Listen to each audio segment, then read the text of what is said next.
Avoidance is an umbrella term. Yes. And it can include a lot of different things, meaning I might be avoiding doing something. I might be avoiding feeling something. I might be avoiding reality, realization. At the end of the day, it all boils down to avoiding feeling something. Because when I'm avoiding doing something, is because I'm avoiding the emotions that are attached to that something. Or I might be avoiding the realization that will come with that something. Or I might be avoiding literally just to experience some feelings. For example, when we have a guy or a girl that have some, let's say, extreme opinions about the other gender, like red pill boys or ultra feministic girls, most of the times behind that you find some form of avoidance to experience something, to experience some pain that comes with it, to experience some trauma behind it, which gets projected as my red pill identity or my ultra independent, strong, ultra feministic female or whatever. So it takes a lot of different forms, even the avoidance of success. So a very typical thing behind the avoidance of success is that it most of the times comes with some learned helplessness, which is also a form of intellectual avoidance.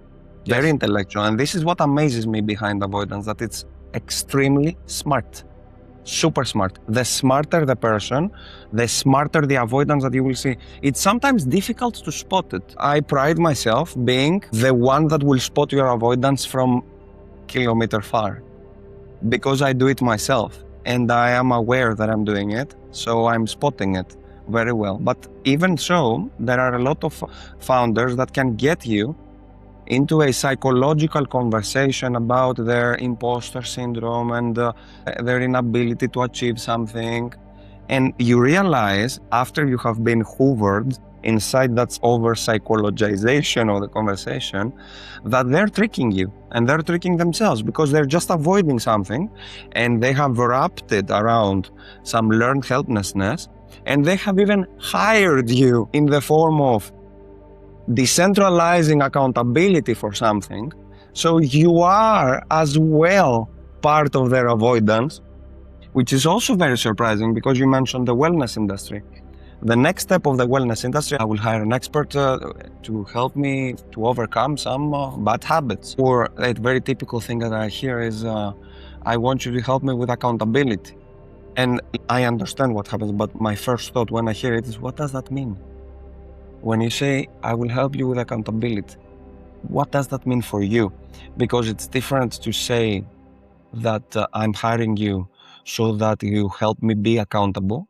And it's different to say that I'm hiring you because just meeting you every week and having to show some progress will just create a manufactured pressure that will get me into the habit of doing something.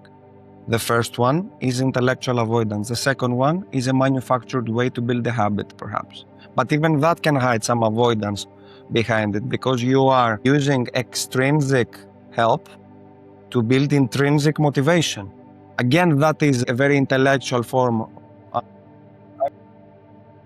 Other forms of avoidance that I have faced is dependencies. A lot of dependencies. So in order for that to happen, 3 things need to happen first.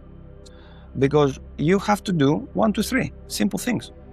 So why is this over-planned? It doesn't need to. Other ways to avoid is, as I said, hiring me, over-intellectualization.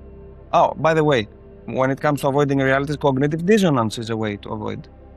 For whoever doesn't know what that is when I alter my beliefs in order to be aligned with my actions. My dad is doing that very frequently. And Greek dads do that. It's a stereotype. So we might have a guy driving, talking about how all Greeks are uncivilized, and at the same time throwing his cigarette outside of the car. And if you confront him about that, he will be like, yeah, is it my cigarette that will solve the problem? So this is cognitive dissonance. He is avoiding the reality that he's part of the problem. So he's altering his beliefs and he might even react badly.